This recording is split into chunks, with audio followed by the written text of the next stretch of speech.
I was seconds away from saying, "I do," when my mother-in-law jumped to her feet, her face flushed and furious. "Wait. She needs to know the truth," she shouted, and suddenly, every head in the room snapped toward her. Phones were out instantly. Flashes from cameras dotted the hall like fireflies. My heart slammed against my ribs. My groom reached for her, whispering desperately, "Mom, please," but she ignored him completely. She pointed a trembling finger at me, voice cracking with forced authority. "My son was supposed to marry someone else today. She's just the backup choice." Gasps rippled through the room.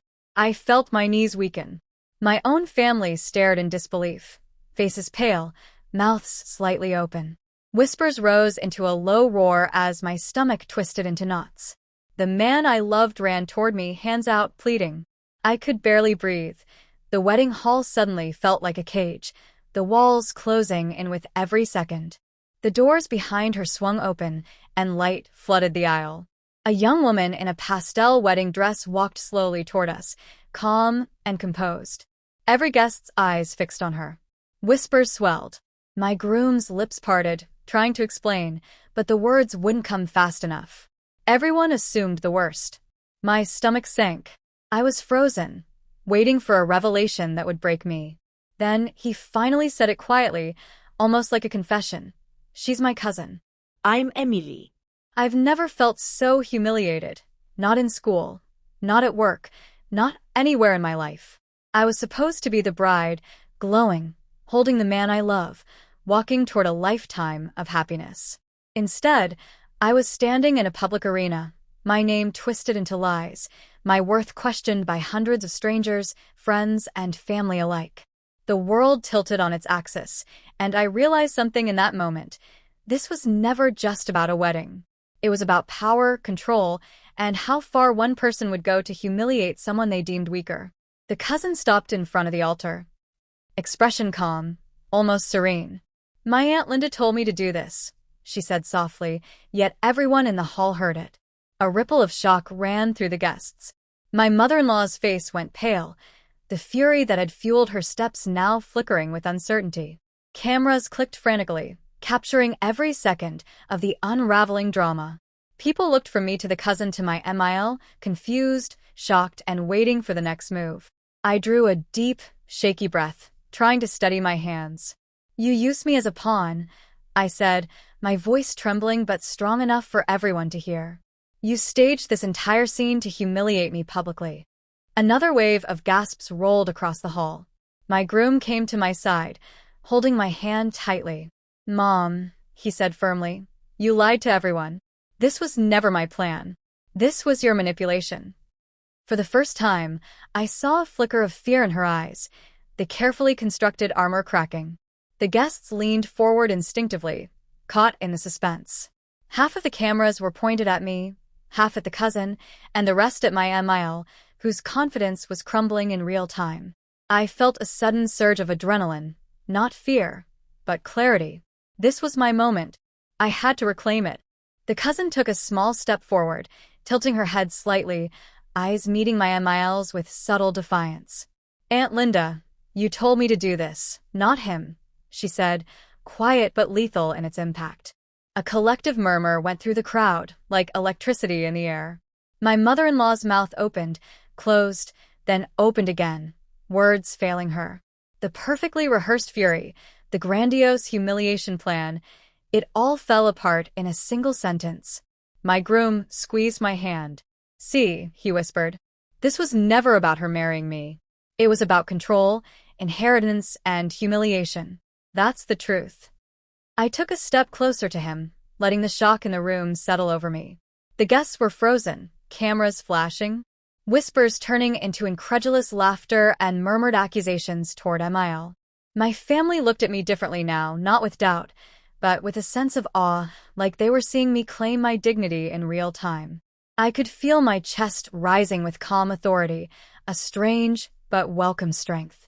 For the first time that evening, I realized I wasn't just the target of a cruel plan. I was the woman who could turn it around.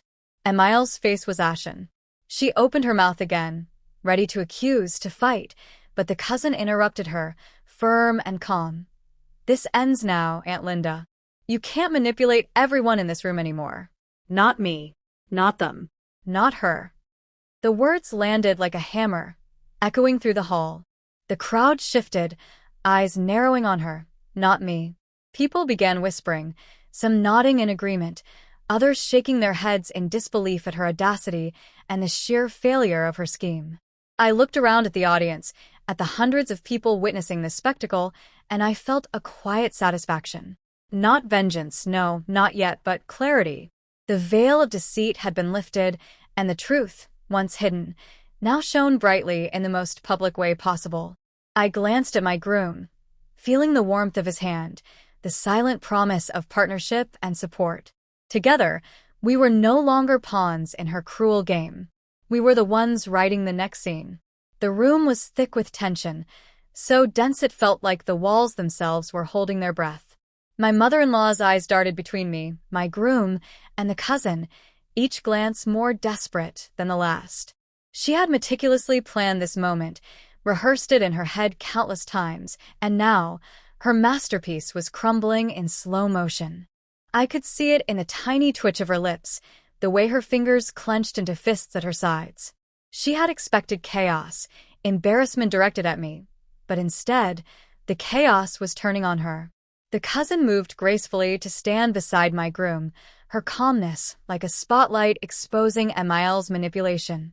You told me to create this drama, Aunt Linda, she repeated, voice firm, carrying easily over the hushed crowd. You wanted to humiliate her because she wasn't born into the right family, because she couldn't inherit what you wanted to protect. But I won't play along anymore. The words hit like a wave, silencing the murmurs in the room for a heartbeat before the whispers resumed, this time directed at Emile, not me. I felt a strange mix of relief and disbelief. Relief because the truth was finally out, and disbelief because I had never imagined standing in a room full of hundreds, facing this level of public humiliation, and flipping it completely. My groom looked at me with a quiet intensity that made my chest ache. Emily, he whispered, thank you for standing your ground. I've been trying to tell her to stop for years. She just wouldn't listen. The cousin stepped forward, turning to face the crowd, and suddenly the entire hall's attention was on her. This isn't his choice. It's mine, she said softly, but with the weight of finality.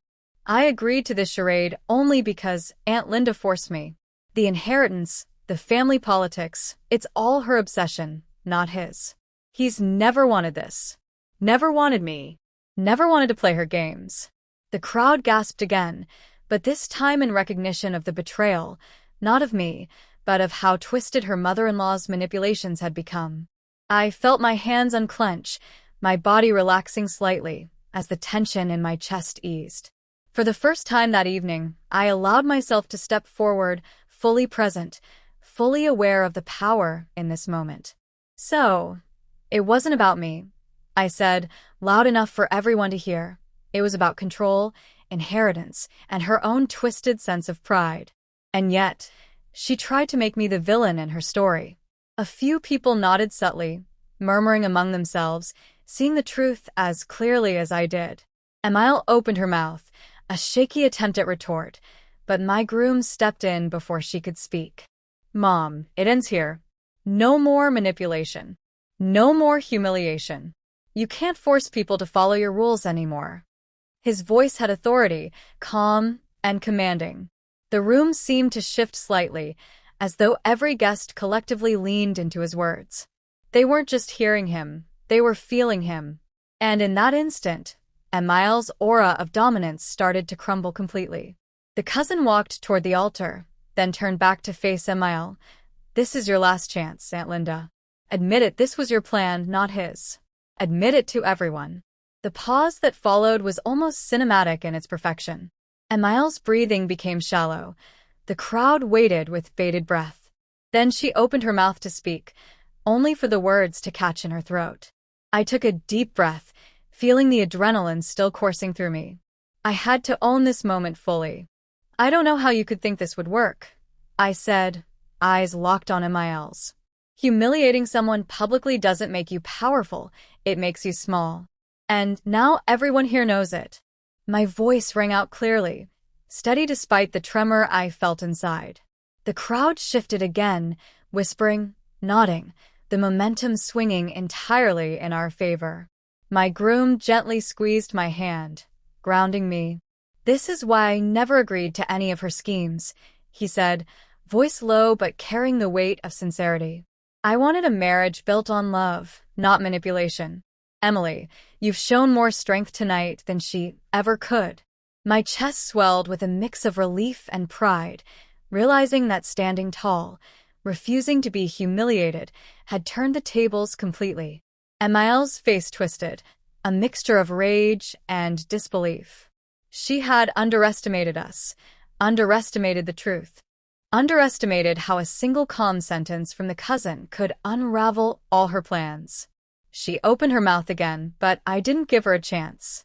"You can't hurt anyone by using them," I said, looking directly into her eyes. "Not me, not him, and certainly not her." The crowd's murmurs swelled again, clearly siding with us. People were no longer watching me, they were watching her fail. I could see it in the eyes of the guests, shock at the revelation, awe at the courage, anger directed at the manipulator. The tables had turned. For the first time in hours, I felt the strange satisfaction of being in control of a situation that had once been entirely orchestrated against me. I was no longer a pawn. I was no longer the backup bride. I was Emily, the woman who refused to be humiliated. My groom leaned closer, voice barely above a whisper. "Are you okay?" I nodded, the weight of the tension slowly lifting. I could feel my body relax, the tight coil of fear unwinding. And then, like a slow, cinematic exhale, the room began to shift fully toward us. Guests were murmuring, whispering, some clapping subtly, others shaking their heads at Emile's audacity. My family smiled at me, relief and pride in their eyes. They saw me not as a victim, but as a woman reclaiming her dignity in front of everyone. Emile's face had gone pale, the fire gone out. She looked like a person stripped of their carefully constructed armor, powerless in the face of truth. I realized then, fully, that all her plans, all her schemes, all her years of manipulation had crumbled in moments, simply because the truth had come out. The cousin's calm assertion, my own refusal to be humiliated, my groom's unwavering support, it was a perfect storm that Emile could not have predicted. The air felt lighter. The hall, once thick with tension, now buzzed with an energy of revelation and justice. Cameras clicked, whispers spread, eyes widened. Every guest was caught in the aftermath of her failure. And in that moment, I felt a profound shift within myself. I had survived the storm, not just endured it. I had turned it into a moment of clarity, strength, and vindication. I could feel the weight of every gaze in the room, but this time it wasn't crushing me. It was fueling me. The guests weren't just watching, they were waiting, hungry for the next move, and I wasn't about to let them down. My mother-in-law's trembling hands betrayed the panic she was trying to hide behind fake authority. She had spent years building this empire of fear, weaving control into every family interaction, and now every lie she'd spun was unraveling right in front of hundreds of eyes. My groom whispered, "Emily, let her try. She's lost." I could feel the strength in his grip, grounding me, reminding me I wasn't alone in this battlefield. But I knew this wasn't over. Not by a long shot. The cousin stepped forward again, tilting her head just slightly, a subtle signal I understood immediately. She had my back. The air between us was electric. Every micro-expression mattered now. Every glance could shift the tide of the room. "You think this proves anything?" Emile finally spat out, voice quivering with anger and desperation. "This is just a family matter. No one needs to know the truth." But the crowd wasn't listening to her anymore. They were leaning in toward the cousin, toward me, toward the undeniable truth that she had been manipulating everyone. A few whispers of disbelief spread through the hall, some questioning why anyone would endure such cruelty, some already forming judgments against her. I stepped closer to the center, letting my voice fill the hall. A family matter doesn't justify public humiliation, I said, steady, cutting through her protest. You wanted to show everyone that I was replaceable, that I was a pawn. But your plan didn't work. Your obsession with control doesn't give you the right to dictate anyone's happiness. I could see her lips twitching, her mind searching for a retort. She found nothing. The crowd sensed it. They smelled the fear and the power shift. Then, just as the tension seemed to plateau, my groom's cousin, the one who had walked in wearing the pastel dress, turned sharply toward Emile, delivering the subtle mid-twist I hadn't expected until this moment. You've been planning this for months, she said, her voice carrying, deliberate, almost cinematic. I wasn't just a pawn. I was your scapegoat. You've controlled every detail, orchestrated every lie, and yet you expected me to thank you. The words landed like a hammer. The hall was silent for a beat, then murmurs erupted louder than before. I felt a shiver run down my spine. Not fear, clarity. The cousin had turned Emile's scheme into evidence, exposing not just her manipulation of me, but of the entire room. This was the hard conflict every story thrives on, the ultimate power flip. Emile's carefully maintained aura of dominance shattered, leaving her small, trembling, exposed. And in the middle of it, I felt a strange sense of vindication. The humiliation that had seemed inevitable was now hers. The guests were whispering, some leaning into each other, others nodding subtly, eyes fixed on Emile as if they were finally seeing her for the first time. My family's expressions shifted too, from shock and concern to admiration and relief. They could see I wasn't the victim. I was the woman standing firmly against years of manipulation. Even the wedding staff, who had been silently observing, now seemed aware of the drama's true stakes. The whispers in the hall grew louder, some shocked, some incredulous, but everyone felt the shift. Emile's face turned a ghostly pale. She opened her mouth again, trying to regain her authority, but no one was listening. Even her own closest supporters looked unsure, hesitant, their eyes flicking nervously between her and the cousin, between her and me. The momentum had swung completely. I stepped closer to my groom, holding his hand tightly. Let's finish this wedding with truth, not lies, I said. This is our day, not hers. My words seemed to resonate with everyone. The hall's energy shifted from chaotic tension to focused attention, as if the audience collectively understood the stakes and our triumph. Emile took a step back, shaking slightly, her plan unraveling in full view. The cousin's calm demeanor contrasted sharply with her panic, and my groom's steady presence reinforced the narrative of truth and integrity. I realized fully that this was more than a wedding drama. It was a lesson in courage, in refusing to let manipulation define your story. The public spectacle had become a private victory, and I felt it in every fiber of my being. As the cameras clicked and whispered commentary floated through the hall, I allowed myself a small, quiet smile.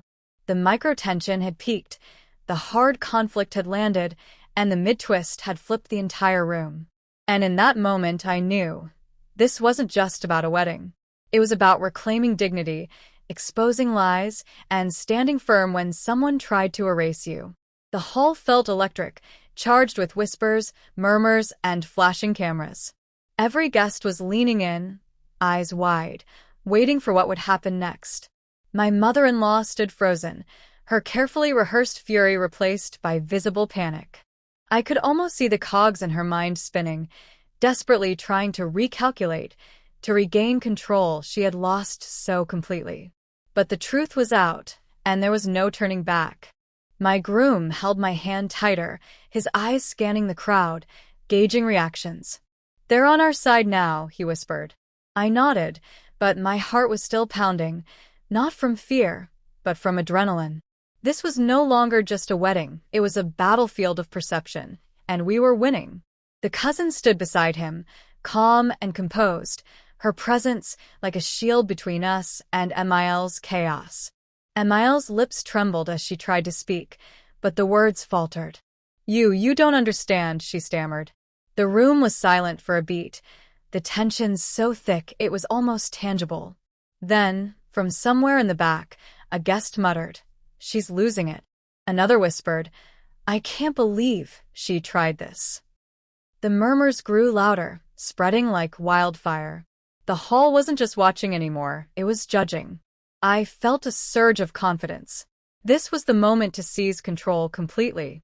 "You've manipulated everyone for too long," I said, voice steady, carrying through the hall.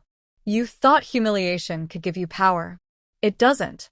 Power comes from truth, integrity, and respect, qualities you clearly lack." My words landed hard, and I could see the shift. Heads nodded subtly, some guests whispering affirmations. And Miles' aura of authority was evaporating before my eyes. It was a public unmasking of someone who had spent years trying to dictate the lives of others through manipulation and intimidation. I stepped forward slightly, letting my presence fill the space. "This was never about me being a backup bride," I said, voice ringing with finality. "This was about your obsession with control and your inability to accept that love and happiness can't be dictated by fear." And Miles' face contorted with rage, her breathing quickening. She tried one last desperate tactic, raising her voice to command attention. "Everyone listen. This isn't true.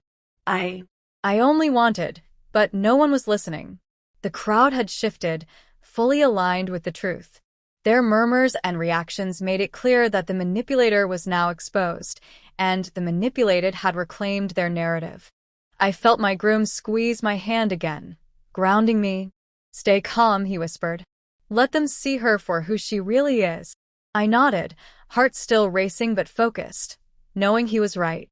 This was bigger than any personal vendetta. It was about exposing manipulation and reclaiming dignity in front of hundreds. Then came the subtle yet powerful mid-twist that cemented the final power shift. The cousin looked directly at Emile, her voice cutting through the hall with precise clarity. "You thought you could control the narrative by humiliating Emily. But all you've done is show everyone who you truly are, obsessive, controlling, and utterly powerless when confronted with the truth." The words landed like a thunderclap. The hall was silent for a moment, then a ripple of acknowledgement spread through the crowd. Heads nodded, whispers of agreement floated, and Emile's face turned a ghostly pale. I felt the adrenaline shift to a steady warmth of satisfaction.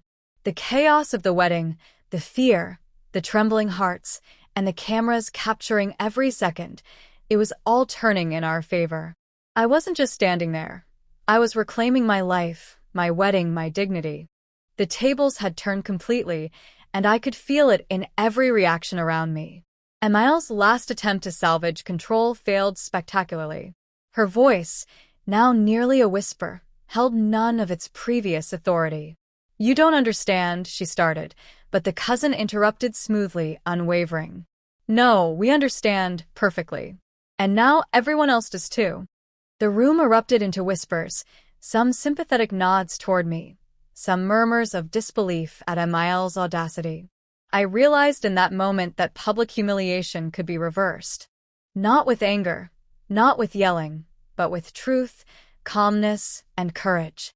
Every whispered judgment, every sideways glance, every subtle nod from the crowd reinforced that the narrative had shifted entirely. The microtension remained high.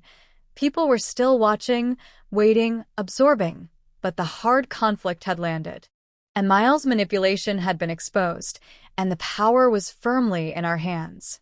I felt my groom lean closer. "Emily, look at them," he said softly. I scanned the crowd, my family's proud, supportive smiles, the cousins' calm strength, even the strangers who had witnessed the drama. All eyes on Emile's unraveling, not mine. The emotional ladder had shifted completely.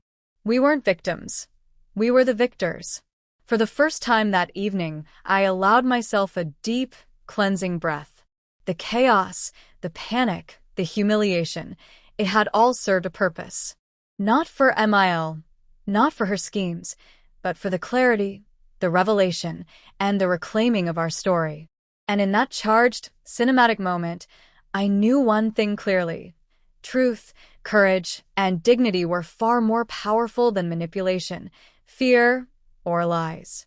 Emile's trembling hands betrayed the storm of panic raging inside her. Every carefully built layer of control had collapsed, and she realized it. For years, she had shaped every conversation, every reaction, every moment of family life to maintain her dominance. And now, standing in the center of her own unraveling, she looked small, weak, almost human.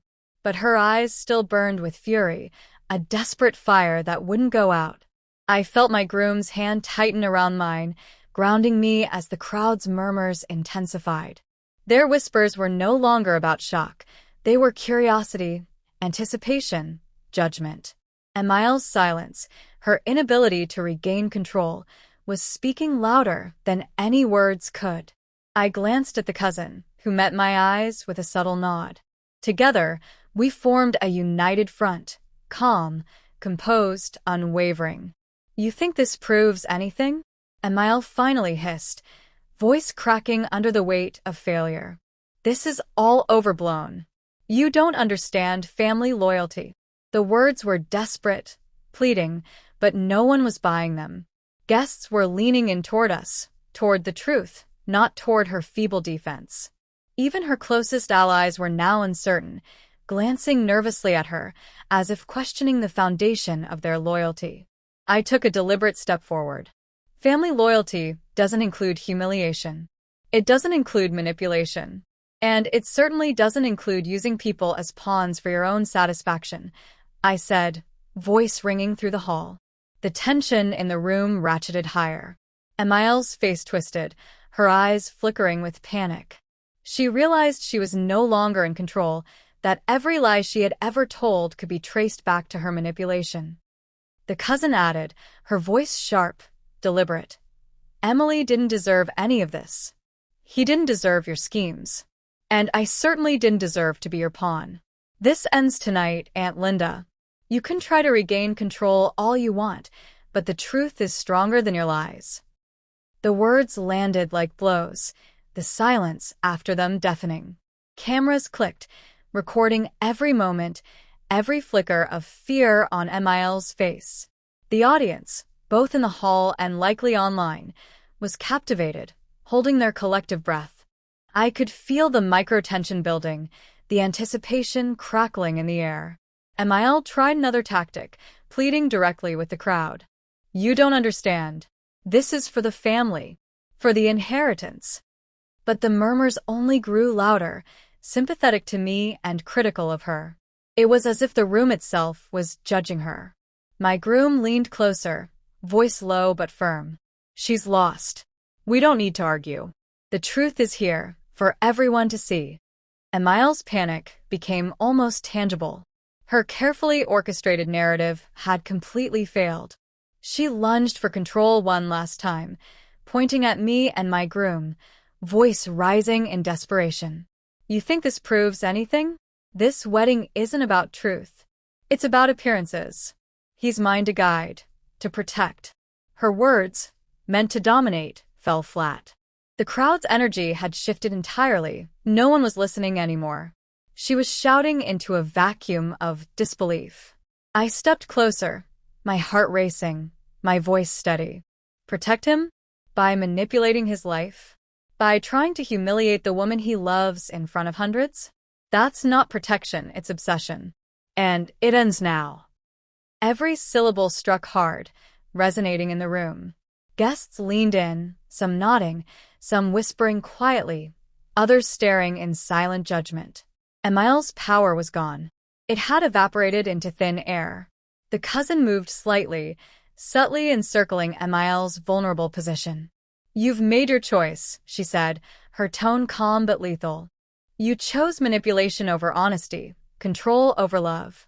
Now everyone knows who you truly are." Her words landed with surgical precision. Emile's face contorted, a mixture of fury and despair. She tried to speak again, but her voice faltered, breaking mid-sentence. The room's focus had shifted entirely to Emile. I could see it in every glance, every whisper, every subtle nod. For the first time, she was powerless, stripped of her authority and influence. Cameras were capturing every second, immortalizing her failure. I felt a strange sense of vindication, tempered with empathy. She had orchestrated years of control, and now the unraveling was as public as it was dramatic. My groom's grip on my hand tightened slightly, reassuring me. "This is our moment," he said softly. "Don't let her chaos distract you. Standtal. Let the truth speak." I nodded, feeling my pulse steady, adrenaline shifting into a calm resolve. The crowd's attention was ours now, focused on integrity over manipulation, truth over deceit. The tables had turned completely. Emile's last desperate attempt came as a shuddering plea toward the audience. "You don't understand. You're being deceived. This isn't what it looks like." But the murmurs only grew, people leaning in toward me, toward the cousin, toward the reality of the situation. She was shouting into a wall of disbelief, and the futility of it was almost cinematic in its perfection. I stepped forward, projecting calm authority. "This wedding isn't about your obsessions, Aunt Linda. It's about love, trust, and respect. And you can't manipulate those things. You can't force them, control them, or humiliate them into submission. They exist beyond your power." The words landed, heavy and deliberate. The crowd's reaction was subtle but unmistakable, nods, murmurs of agreement, and an undeniable shift in allegiance. Emile's face had lost all traces of control. Her plan had failed spectacularly. She was no longer the architect of chaos. She was the victim of her own schemes, exposed in front of hundreds. I could see the panic, the desperation, the collapse of every illusion she had carefully constructed.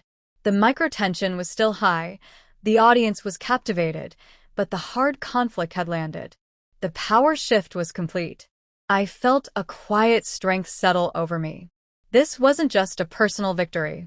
It was public vindication, a reclaiming of my story, my wedding, and my dignity. The crowd's energy had shifted completely, no longer fearful, no longer anticipating chaos, but witnessing the triumph of truth over manipulation. Cameras clicked, whispers spread, eyes widened. Emile's presence no longer dominated the room. Ours did. The cousin leaned slightly toward me, her eyes calm but piercing.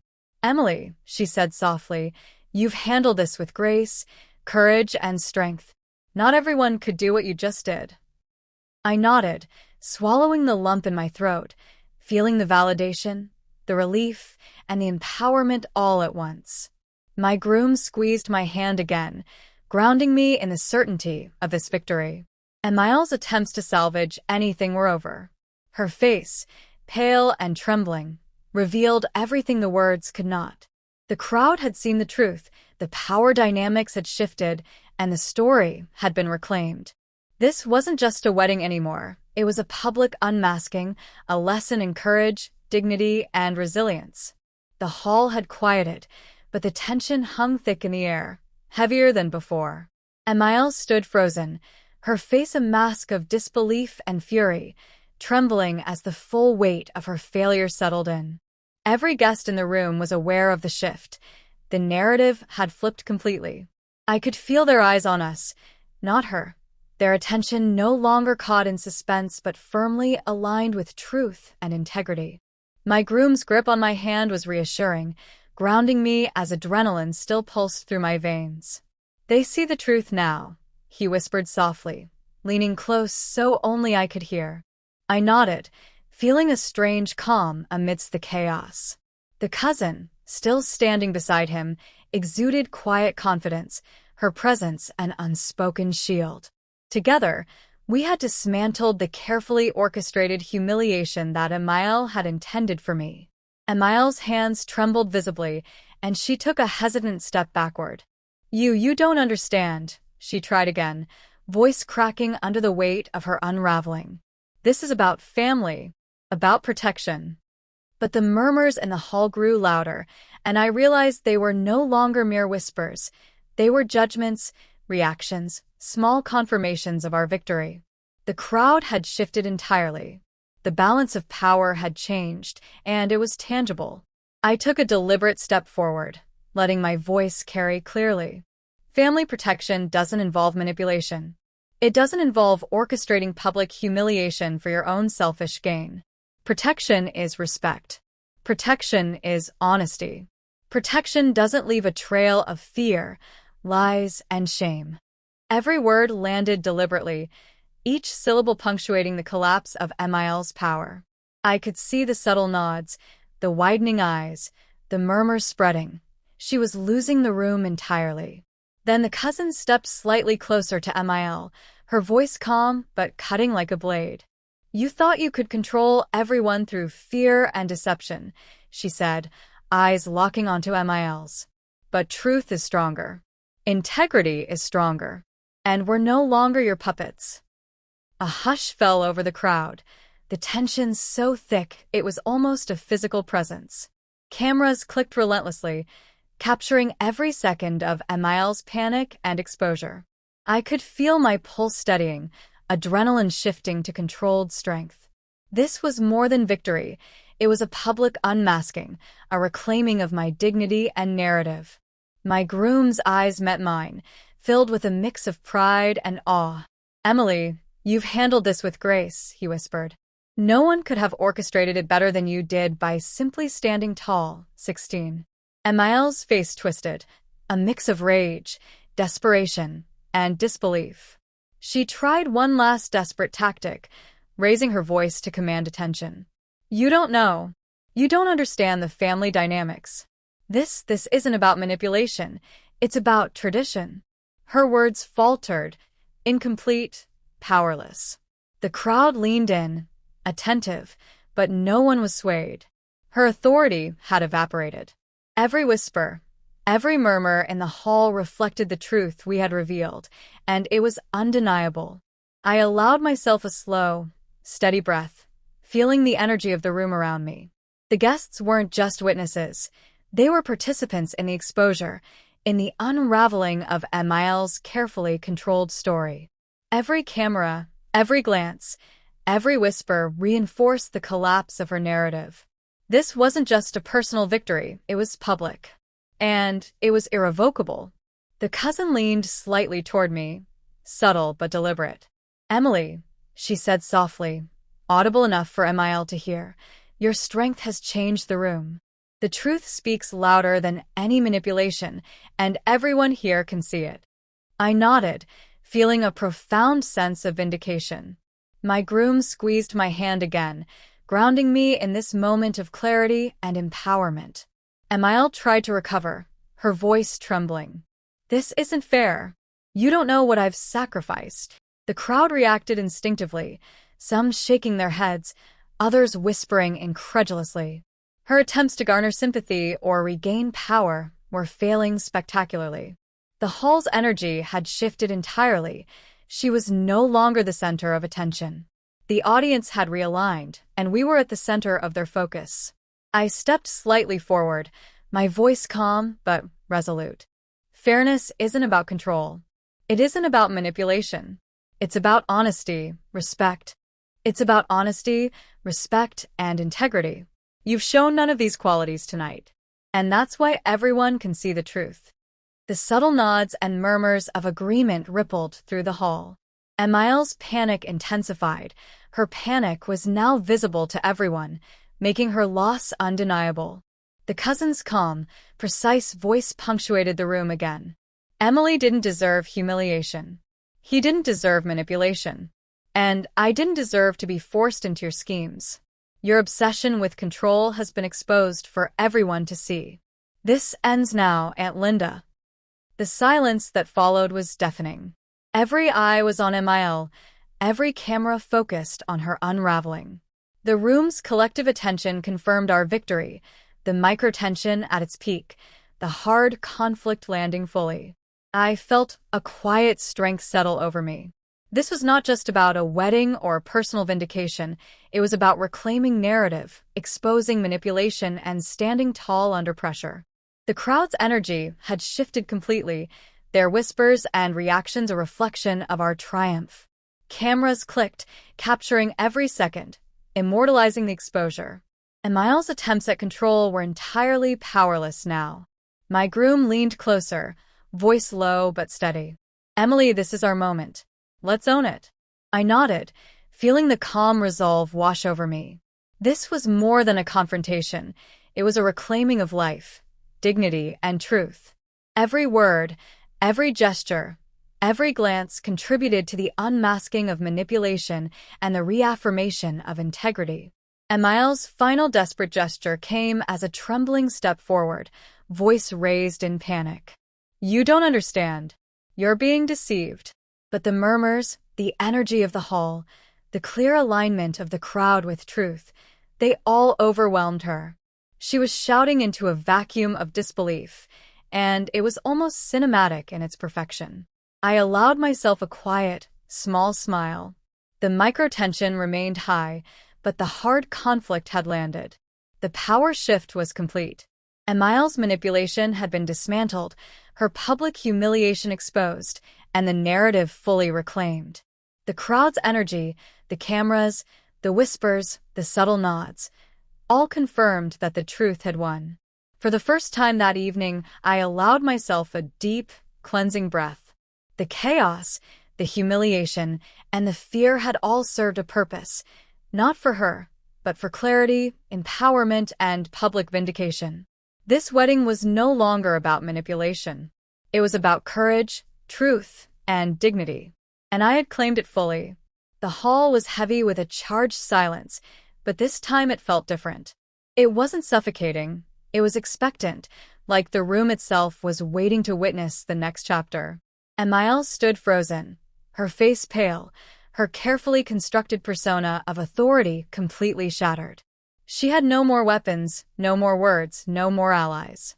Every whisper, every glance in the room confirmed her failure. She was no longer the manipulator. She was the spectacle. I glanced at my groom, who squeezed my hand reassuringly. "Emily, they're on our side now. We can finish this wedding our way." His calmness gave me strength, grounding me as the adrenaline began to ebb.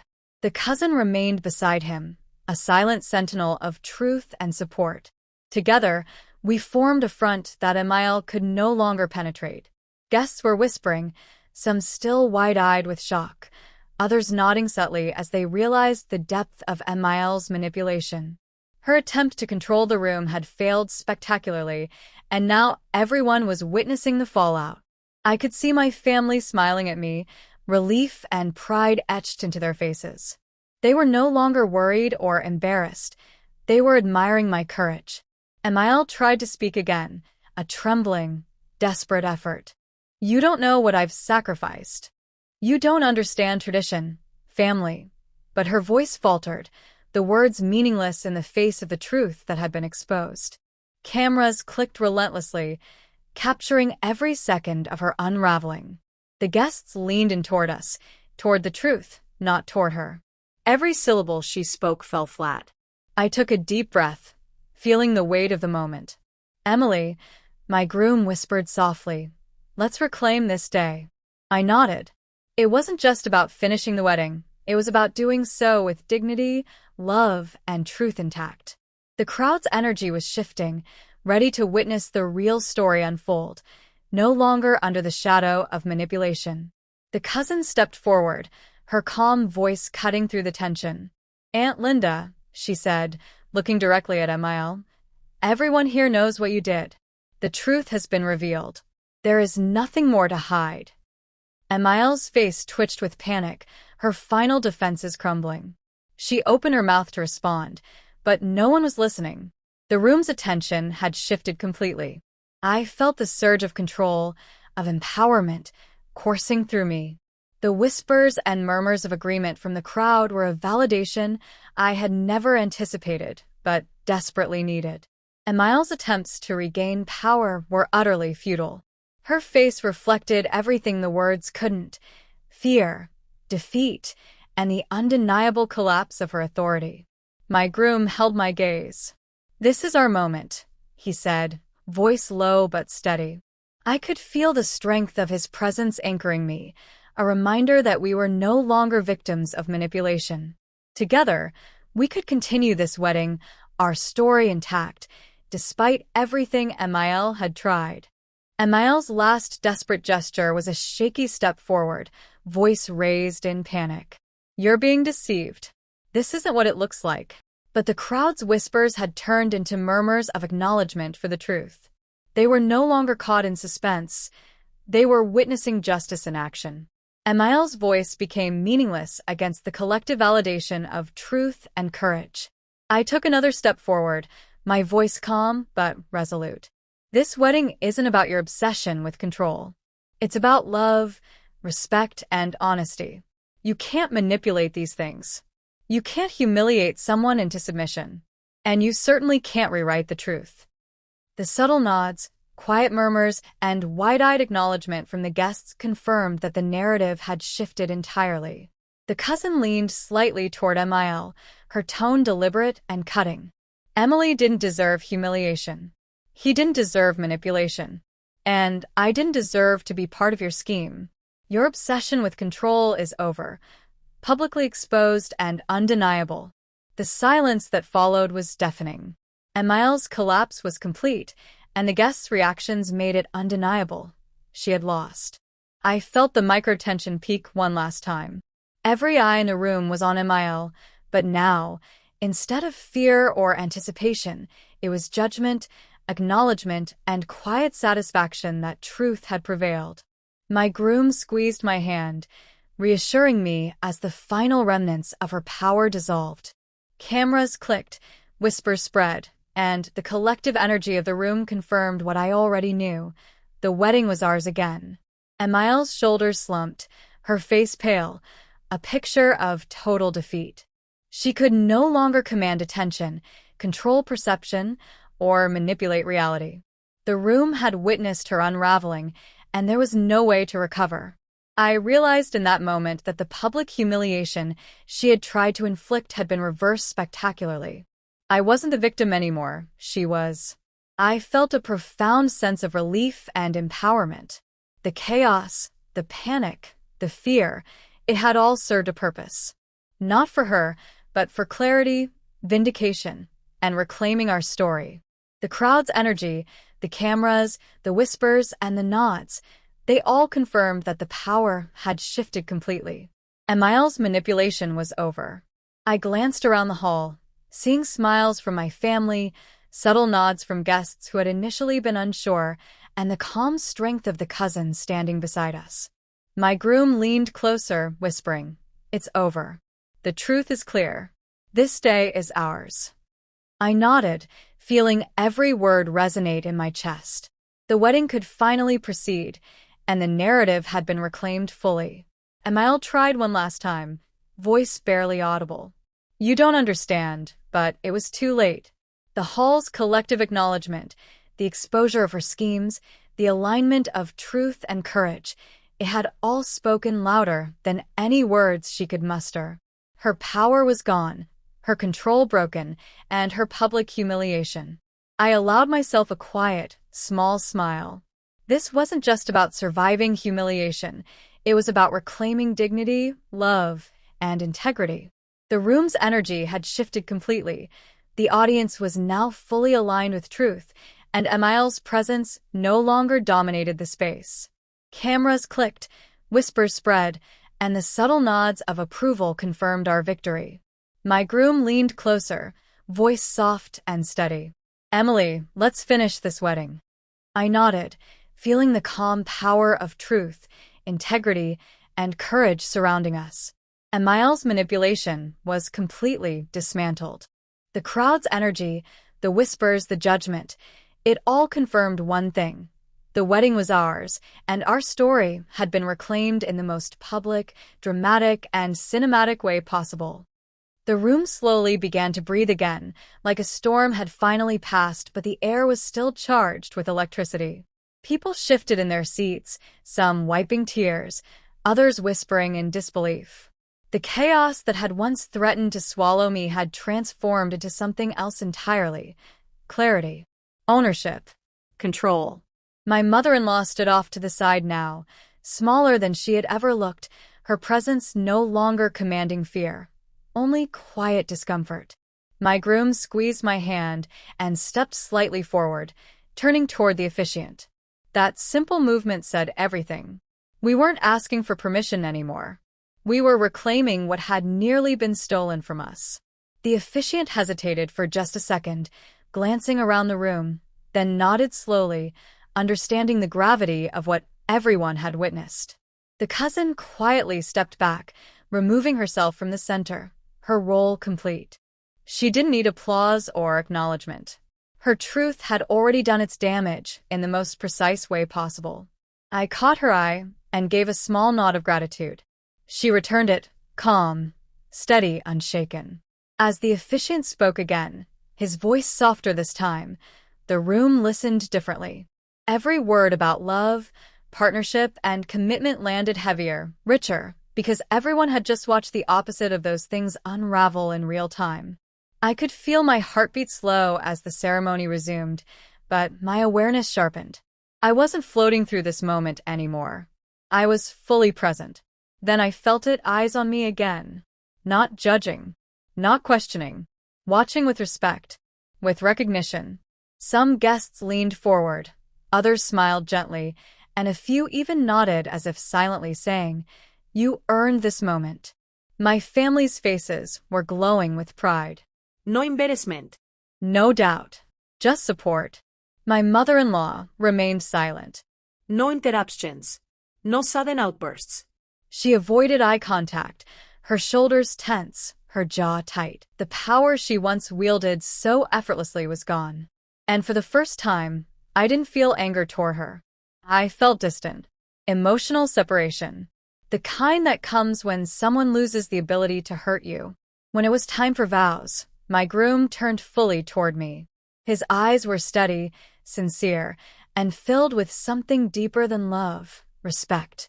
"Emily," he began, his voice carrying through the hall, "today wasn't easy, but it showed me something I already knew. You don't fold under pressure. You don't disappear when things get ugly. You stand tall. And I promise to stand beside you the same way, always." I swallowed hard, my throat tight with emotion, not sadness, but validation. When it was my turn, I didn't rush. I let the silence hold for a moment. "I promise to choose truth over comfort," I said. "To protect our peace, even when it's hard.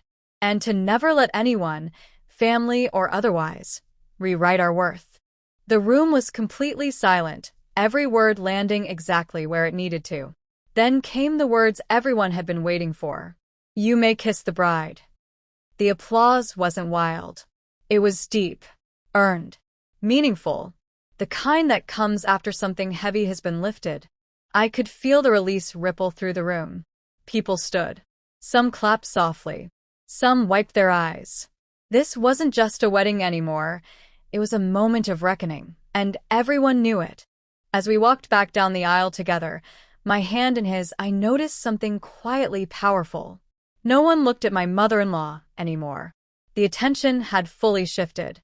Her attempt to control the narrative had failed so completely that she had become irrelevant to it. And that realization was more satisfying than any argument or confrontation ever could be. At the reception, the energy was different. Conversations were hushed but warm.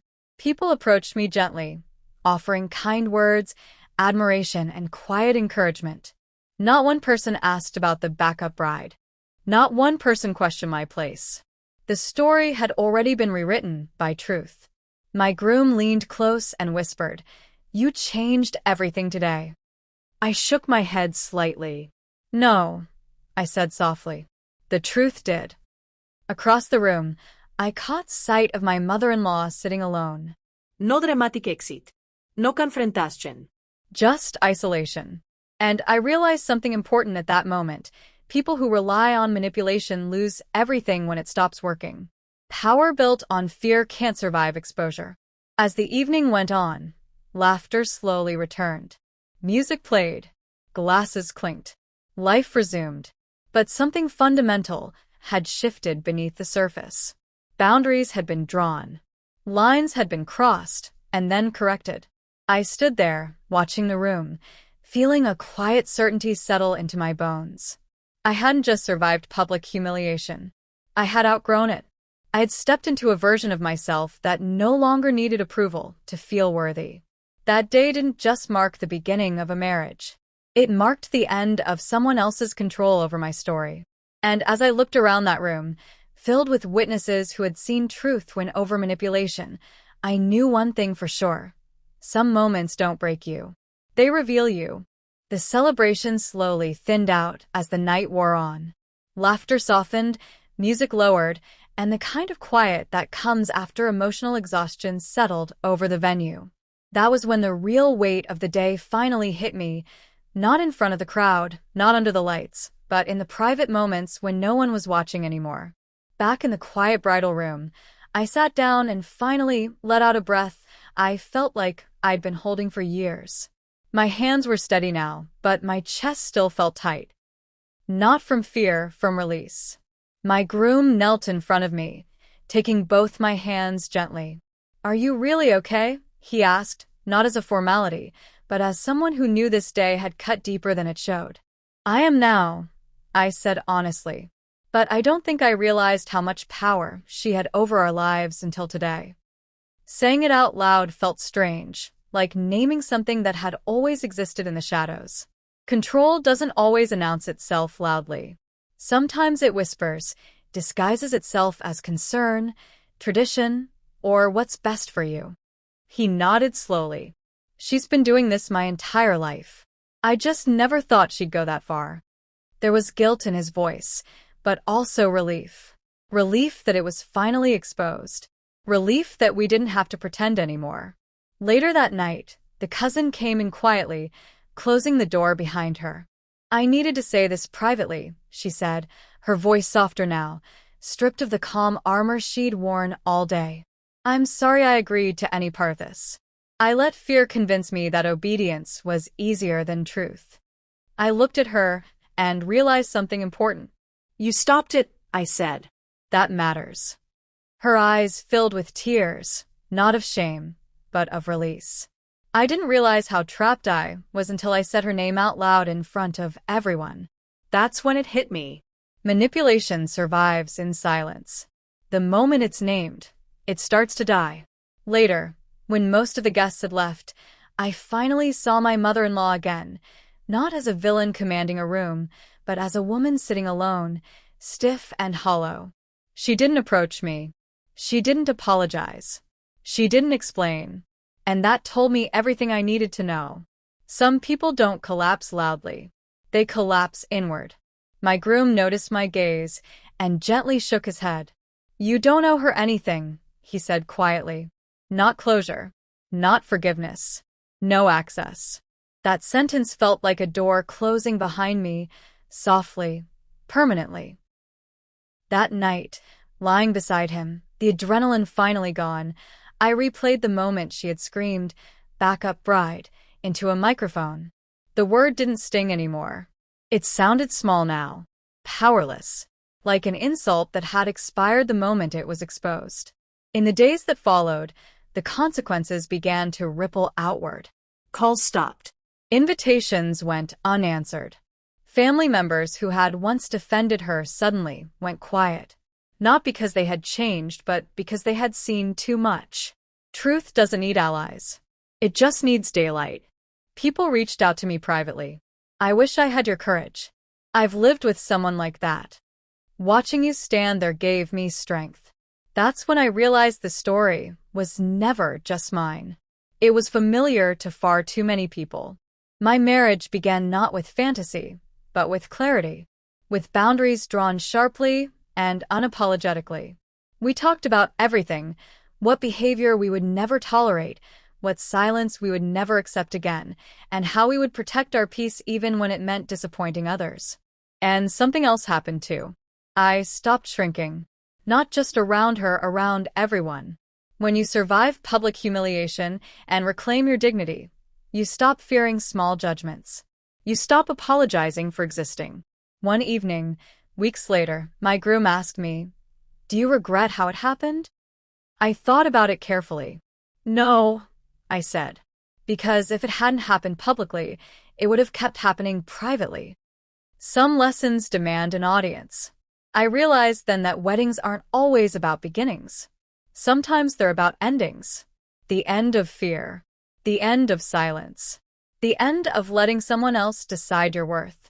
What she tried to destroy that day didn't break. It hardened, strengthened, clarified. And as I stood in my new life, steady, respected, unafraid, I understood something deeply. Being humiliated publicly is devastating only if you accept the lie. The moment you reject it, the shame transfers back to where it belongs. I wasn't the backup bride. I was the woman who ended a legacy of control on my wedding day, in front of everyone. The house was quiet that night in a way it had never been before. No tension humming in the walls. No unspoken rules hanging in the air. Just stillness.